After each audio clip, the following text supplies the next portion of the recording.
What is up, everybody? My name is Hyken, and this is the Womier K66.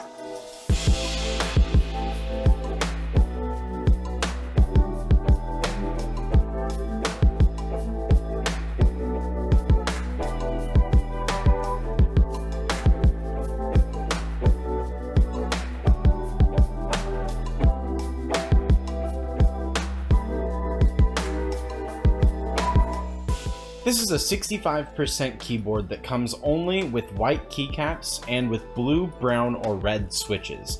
I got the red switches and they are all Gateron switches. It cost me 80 bucks and that price remains the same regardless of which switch you get. This keyboard has almost every key that a standard 60% keyboard has, however you do lose the menu key, but in exchange you get a full set of arrow keys and an insert key and a delete key. In the box you get the keyboard, a white USB Type-C cable, and a manual. That's it. Not even a keycap puller or a switch puller or anything, which is kind of weird. Like, I'm not really hurt by it too much because I have a ton of those laying around, but if this is somebody's first mechanical keyboard, they might want one of those. So yeah, just kind of a minor annoyance there. For the keycaps, we get shine through ABS, and they're fine for ABS keycaps, I guess. I really don't love them as much as I would like PBT keycaps, and at $80, I almost think that we should be getting PBT keycaps on here. But, I mean, they're fine keycaps, I guess. I'm not really too excited about them, but I don't hate them either. You can replace these keycaps. However, be aware that there is a 2-unit right shift key, a 1-unit Windows key, and a 1-unit function key. I've never seen a 1-unit Windows key before. I've seen a couple 1-unit function keys, so I know those keys exist. So be very, very careful when you are buying a new set of keycaps for this keyboard. You'll want to make sure that you have that 1-unit Windows and that 1-unit function key, as well as that 2-unit right shift. These Gateron red switches are actually pretty nice. There is a little bit of scratchiness there. Of course, they're an unlubed linear switch, so of course there's going to be some scratchiness there. They actually sound scratchier than they feel, but it's still there, and I still feel the need to point that out. There's also a little bit of ping from the spring in each switch. However, you don't notice it a ton unless you're really listening for it. I'm going to go ahead and roll the sound test for these switches right now.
Overall, yeah, this is a really nice switch. I love Gateron switches, and these are no exception.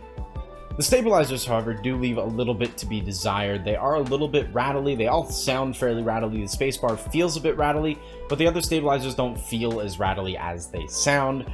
That all being said, though, I would highly suggest Band-Aid modding, clipping, lubing these stabilizers if you have the know-how. If not, you'll still be totally fine.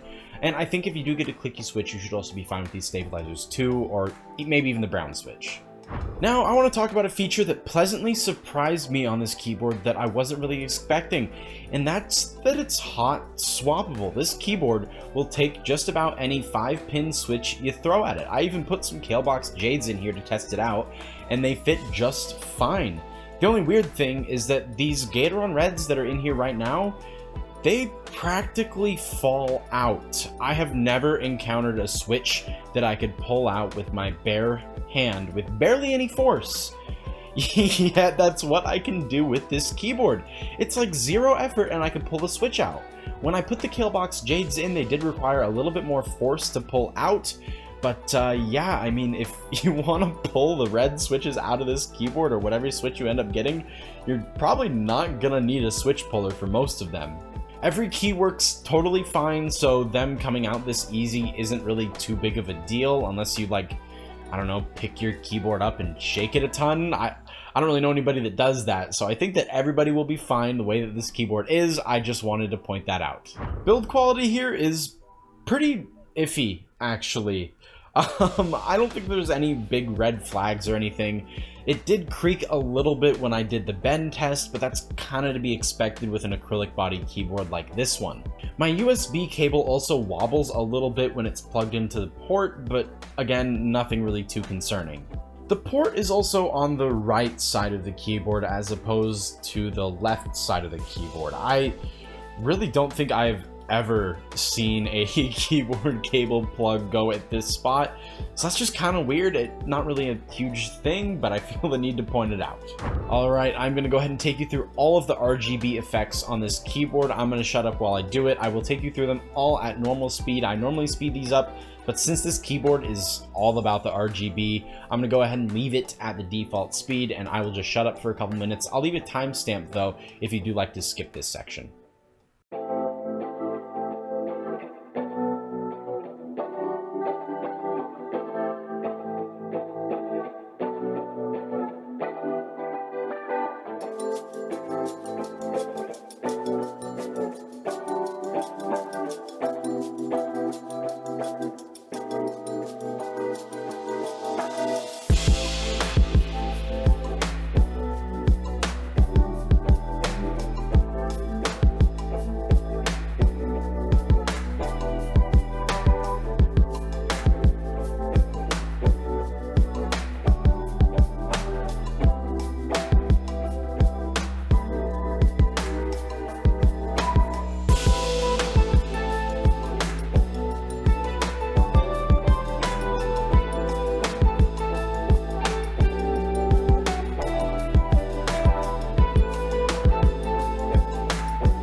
Alright, so overall, I actually think that this is a really solid keyboard. Obviously, this blindingly bright RGB is probably not for everybody, but if you are looking for this kind of keyboard, rest assured that you are getting something good for the price. Really, my only problem was that we got ABS keycaps instead of PBT, and at $80, I would really like to see PBT keycaps instead, but I also understand them not putting them on. $80 is kind of the middle ground between like budget and high-end keyboards, so really you can get ABS or PBT on the keyboard, and you really can't complain too much. So yeah, we got ABS here. That's fine. Not everybody hates ABS keycaps as much as I do, but yeah, be aware of that. I also love that this keyboard is 5-pin hot swappable. That gives you so many customization options, and I am seriously all about that with mechanical keyboards. They're all about customizing to your personal preference, and being able to put whatever switch you want on there it's just awesome. If you do feel like picking this keyboard up for yourself, there is an Amazon affiliate link down in the description below that'll send a small commission my way at no extra charge to you. Really help me out in running the channel and buying more keyboards and mice and stuff to review.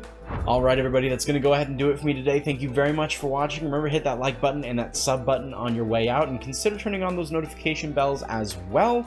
Also, feel free to drop by my YouTube stream. I stream here on YouTube every weekday during the month of October. Otherwise, it's just Monday, Wednesday, Friday. We have a great time on stream. We play Apex, Fall Guys, a little bit of Spellbreak, Genshin Impact, all the good stuff. So yeah, feel free to drop by and hang out then. Alright, I'm going to go ahead and get out of here. I'll see you on the next one. Peace!